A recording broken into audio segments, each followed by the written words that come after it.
Hey Eric, how's it going, man? Going very well. Going very well. Nice to be here. Nice talking to you. Yeah, so I reached out cold to you on LinkedIn after seeing a really incredible film that you released on the internet just a week or so ago, and would love to hear more about that film. But basically, Eric, you have a long history working in the film and television business in more of a traditional capacity. But it looks like you are one of the few who are really rolling up your sleeves and kind of grabbing this AI revolution by the horns, and it seems to be paying dividends. So we'd love to learn more about your backstory first, and then we can dive into this film that you created and some of the details about how that process worked. But yeah, Erich Archer, good to have you. Cool. Thank you. Thank you very much. Yeah, I got my start in New York City in commercial television, doing a lot of sports and music and reality TV and things like that. And then moved out to LA and got into some bigger studio stuff and was producing for things like The Biggest Loser and Master Chef and some things like that. And then moved home to settle down and get married and have kids back in my hometown in Massachusetts, where when I did that, there was really not much television industry going on. And so I kind of found my way into this very niche community media television space that I've been in for 13 years now, 10 of which as an executive director. So my day job is running a very small, hyper local community media nonprofit. Um, so it's helping other people make TV shows. We make original content, work for clients, things like that. And it's great.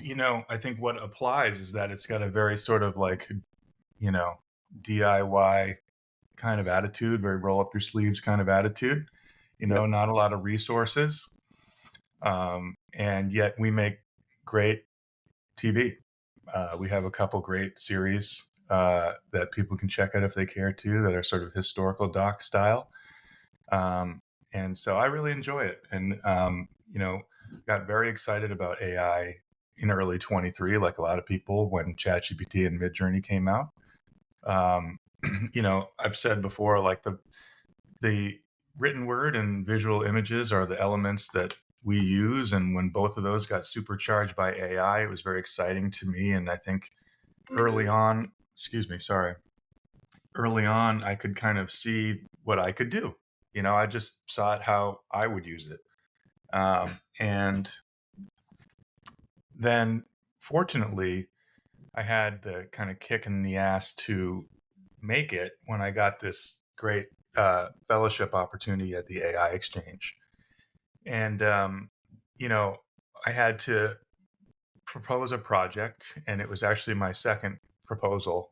The first one that was a company of custom GPTs for creative ideation was met with sort of a shrug. And I figured I was going to do that anyway, sort of personal productivity, custom GPT ecosystem thing. But the idea of making a short film or making a video was kind of exciting too. I'm a video producer by nature, by education, training. So it's like, all right, well, maybe I need to roll up my sleeves and do what I do. And it was right around the same time where I had encountered my dad's ancestral research. He had like a paper stack of stuff um, that he had collected, and it was interesting. And so that it was kind of serendipitous that way. That the kind of the raw material that I wound up using landed in my lap around the time that I desperately needed a good AI project idea, and Yep. I relied on my core competency, and the short film is what resulted. You know, I kind of felt like we're not really at generative video yet. We're kind of at generative images that can be manipulated and modified to look like videos, Yep. and that's more or less the Ken Burns style. Hmm. You know, not to mention black and white was one less variable to think about. Sure. And so that's kind of the style I set out to emulate, which worked really well for the ancestral research I had. And it was kind of cool because I chose his style. There were almost certain rules to follow, which was helpful. And so I did a real deep dive into his whole philosophy, how he approaches filmmaking. I took his master class, like really with ChatGPT, dug in there and came up with a very comprehensive training document all about Ken Burns filmmaking that I relied on from the beginning to kind of look at my dad's research with insights from Ken Burns. Things like chronology is king. So I built a timeline in perplexity of Rufus's birth to death with global and national historical context to boot. Things like building structure around facts or introducing small detail or big stories through small details, just really good filmmaking insights in there that helped me kind of pinpoint the material I wanted and how to use it, and kind of went from there. Yeah. Yeah. I mean, I think one of the things that is really special about the film and really interesting, like almost on a philosophical level, is that you didn't just go and take, existing images like we see in Ken Burns films, and existing clips, but certainly you set about to create those images using Midjourney, um, creating things that if someone had a camera at the time, those might have been the images that they captured. But I think even beyond that, like you didn't stop there, but you actually, I believe, trained a model, kind of um, to have conversations with your ancestor in some capacity and kind of understand like things that they may have been dealing with, which um, is taking some creative liberty to this story, but I think that adds a ton of depth to what you were able to accomplish. So maybe talk a little bit about that, and what are your thoughts? Like, is this documentary? Is this narrative? Like, what the lines seem blurred a little bit. Yeah, they are. It's interesting for sure. Um, yeah, I mean, I think I had it as I was thinking about how to make this sort of documentary style piece. Um, One of the natural things to think was, wouldn't it be great if I had great interviews, great sound bites? Um, wouldn't it be great if I could sit him down and interview him? That's how I've made a million videos, sitting people down and asking them who, what, when, where, why, and, getting into it with people. And so that's at some point through the workshopping through the fellowship, meeting with my fellowship cohort partner and Rachel from the AI exchange, it became clear, like, oh, I could do that. I could create a custom GPT um, trained to basically simulate Rufus. And so one of the early things I had done was make sort of a marketing style persona of him based on the information I had. Like, okay, I knew he was a Cooper, which is a barrel maker. I knew he was a volunteer firefighter. I knew when he lived. I knew where he lived. Knew, what was going on where he lived, and in the world and in the country. And with a few additional prompts, you could really get pretty far. And then say, like, okay, now generate me a marketing style persona that goes into his whole backstory and kind of like, um, you know fill in the gaps in the most truthful way possible based on the information, so that we're trying to tell a truthful story while still leaving room for creative interpretation. Or not, maybe not creative interpretation as much as at that point, but I don't know what the word is, but kind of like inferring things to try to main. I wanted it to pass the test of showing it to my dad and it feeling like a real thing. This was had some importance to our family, and I couldn't just screw around with it Yeah. I asked his permission before I even did anything with it. So there was some sense of like, don't mess with it. Yeah. But you can also take some liberties and feel like it's still true-ish, Sure. or true, just plain old true. Um, so I took that information and all of the other sort of contextual information that I had developed, and I just trained a custom GPT to act like him.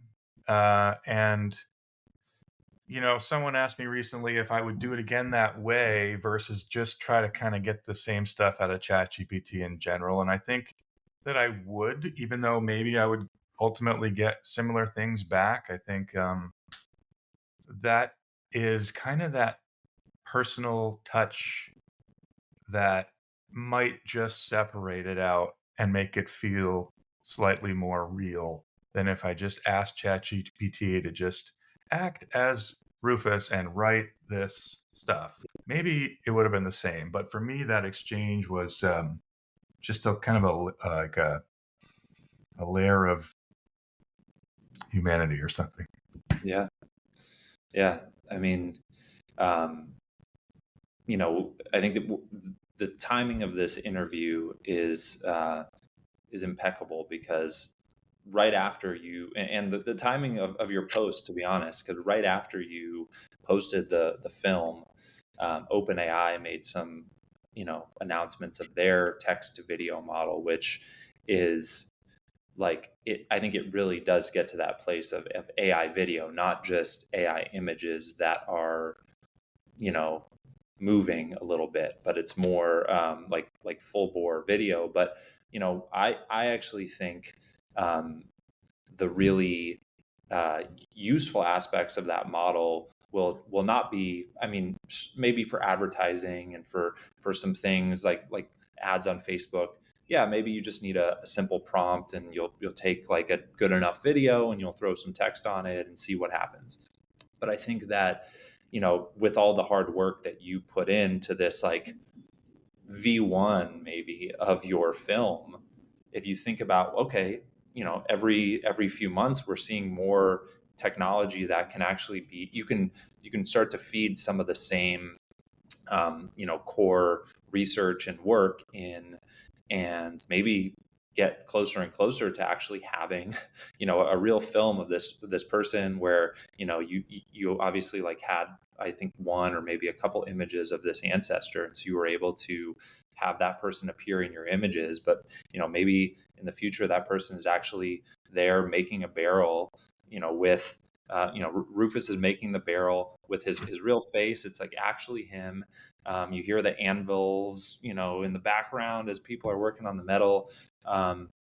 So I think that's pretty wild. And even with like 11 labs with some of their text to speech, like you could train voice, and it's and even and this is kind of what I've been thinking about. This is nerding out on the future, but like you could be putting on your Apple Vision Pro and sit there and actually like have a conversation with Rufus in your living room. That's it's kind Yeah. of mind blowing, but it feels like it's not that far away that these things will actually be achievable. Yeah. Um, I was able to do that with next to no real information. And I've had people reach out since then and say, I've got all this incredible stuff about my ancestors, firsthand accounts and letters and pictures and ephemera and different things that would be incredible raw material. And the stories, when you go back in time in real life, there's some wild stories that have not been told visually yet. So I think in that particular use case, it's really exciting to think of how much opportunity is there from story perspective um, that could be brought to life. Yeah. Yeah, and I really appreciate OpenAI waiting a couple days to drop Sora. Yeah. Let me have the limelight for a minute.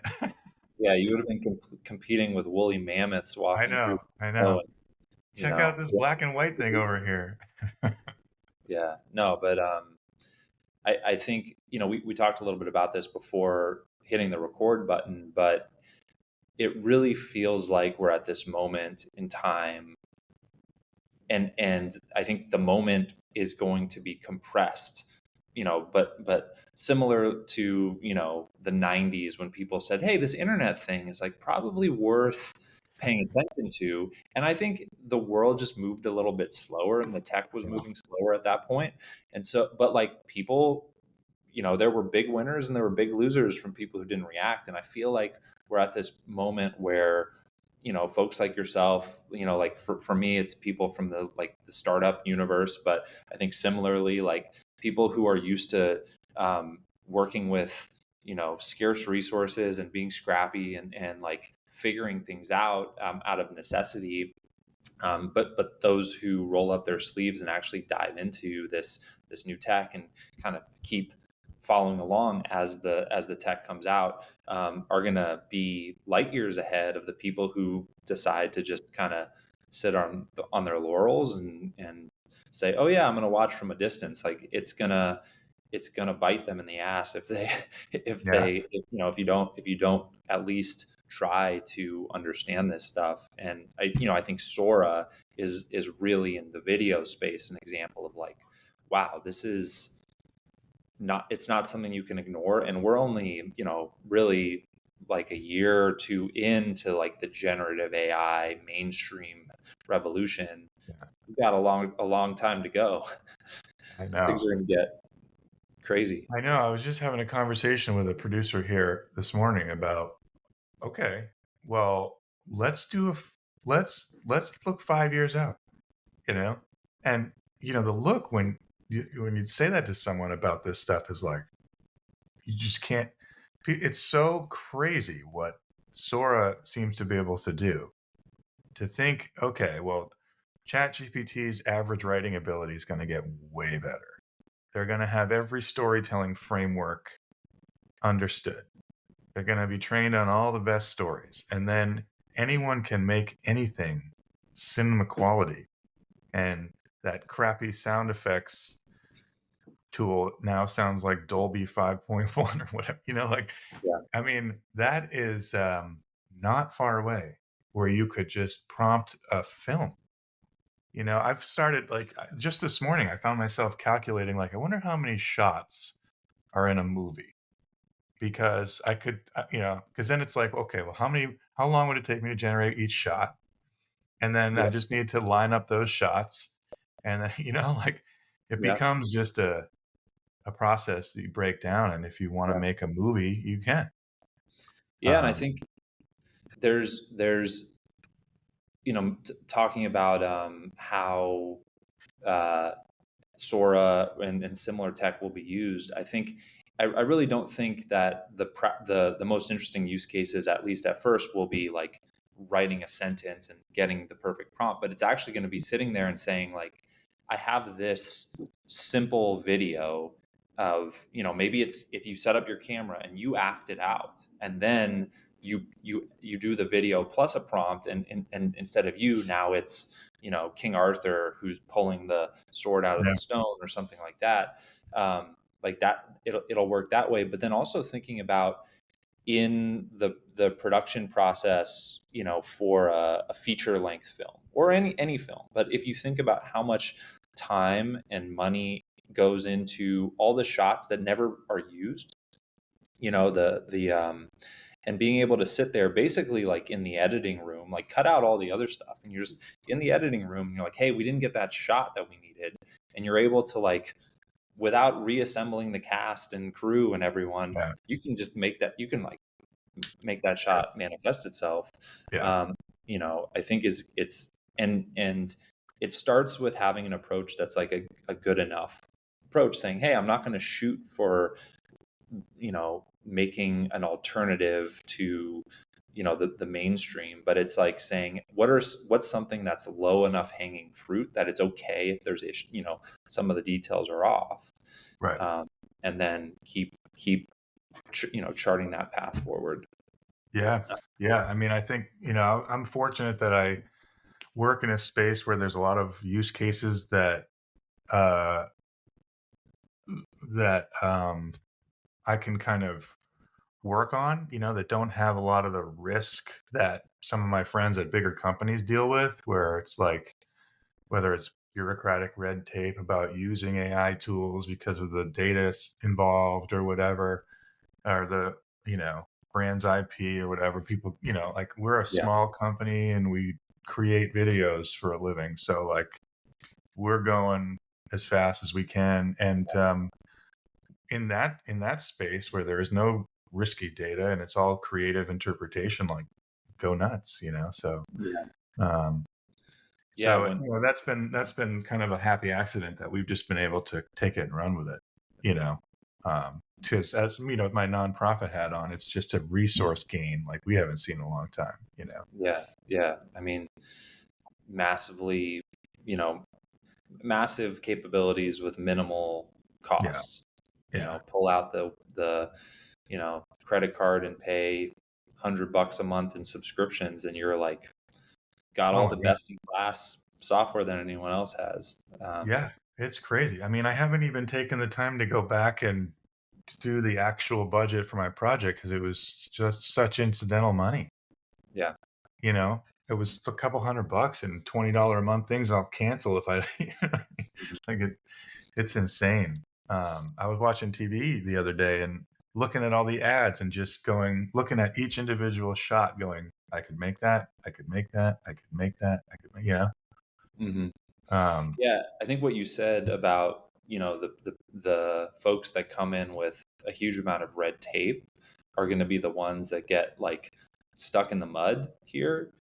And it's I actually had a conversation with a VC firm about a company that they were working on, which was basically um, like an AI avatars and like chatbot company for celebrities. And they said, hey, I've done a lot of work in new media and work with monetizing a lot of like brands and celebrity content, and so they were asking my opinions, and I um, from my experience, it's often those people who have a brand that they're looking to protect that aren't actually willing to do the cutting edge, things. And I think there's a lot of opportunity in this, like in that particular arena. I said, look, I actually think that there will be new celebrities that they're willing to be controversial and do the things that like Tom Brady's avatar, he's going to say, no, here's all my guidelines, I'm not going to go anywhere near any of this stuff. And I think that there's going to be this kind of like these big new opportunities, the same way that like direct to consumer brands on social media have been able to chip away at the Procter and Gambles of the world. I think the same opportunity exists for like challenger IPs and film studios that say, hey, we're not going to try to, protect, Iron Man and Shrek, and we're going to like go and it's going to be a little weird, and we're going to make mistakes, but that's like part of it. yeah, I mean, God, if you could mix Sora's capability with the IP of a Marvel or something like that, just be able to churn out all kinds of Iron Mans or something like that. It's just like wild to think about. And I just think, what excites me is it's just such an individual creativity unlock for everybody. And I think most people in their jobs are not asked to be as creative as they are, Yeah. and could now really leverage their own creativity if they mix their subject matter expertise and what makes them unique with this technology. I could see use cases like internal communications at a company, like a HR executive makes a short film about, I don't know, fill in the blank, to communicate a message to the company, or like you know a bookkeeper makes a short film to explain what's happening in the financials over the past quarter, and explain it to complex data to non-tech people. And Yeah. so I think the companies that kind of encourage their people to use this stuff will see all kinds of interesting use cases pop up, around a lot of it around communication. It's just such a great, like, it's a visual storyteller. you know? So Yeah, like, how many ways can you use visual storytelling within a company context? A lot. totally. So Yeah, I mean, there's so many different applications, and I think yeah, the theme, I think we both are in agreement of like just start experimenting. And yeah, for us, we just opened this physical space in downtown San Francisco, which really is kind of the epicenter of a lot of what's going on from the tech side of this scene here and these capabilities. But um, we are planning events both here and in other cities in the near future, just to kind of bring some of our knowledge to other places. But one of the things that we are very seriously exploring right now is an AI film festival. And I think there's really two tracks that make sense. One is for folks like you that you're a professional, you're bringing a lot of like you went and did a research project on Ken Burns before you actually did this film. Um, so kind of like the people who are really going to be looking at replacing or augmenting workflows at the professional level. But then also, I think the other half is like the people who maybe they've never touched film before. They're the HR manager at the company, and actually a second half which is more just educational and showing people what's possible and seeing what comes out the other end. And I'm sure there will be some magic from that group as well. So stay tuned for that. And obviously, we'd love to have your film in there, and maybe you'll figure out a way to get access to Sora, and we'll get a version 2 to enter the field. But from your yeah, no, lips to Sora's ears. Let's pray they give me some. I was dreaming about access. And what was I going to say? I lost my train of thought, but there was something. I'll think of it. yeah, Yeah. yeah. Well, look, Eric. Oh, I know what it was. Sorry. I love the idea of an AI film fest because I was looking for some and not finding many. I'm going to apply to the runway one, Yeah, but there's not that many out there. So that would yeah. be welcome. Yeah, well, luckily, I went to USC for my Oh, undergrad. I cool. didn't I didn't I didn't study film, but I know a bunch of people from that world, and a lot of them are actually experimenting in this universe as well in various ways. And one of my partners on this project here, he went to NYU Film School, so we got some good film connections. So we're definitely going to make something happen, and we'll keep you in the loop. But I Awesome. think it's Awesome. going to be picking a date and figuring out what we need to do to based on that date. So stay Nice. tuned. But yeah, Eric, it's been a pleasure chatting. We'll definitely have some of the film and some of your workflow of incorporated into this interview here, so that people who are curious can check it out. But thank you so much for your time. My pleasure.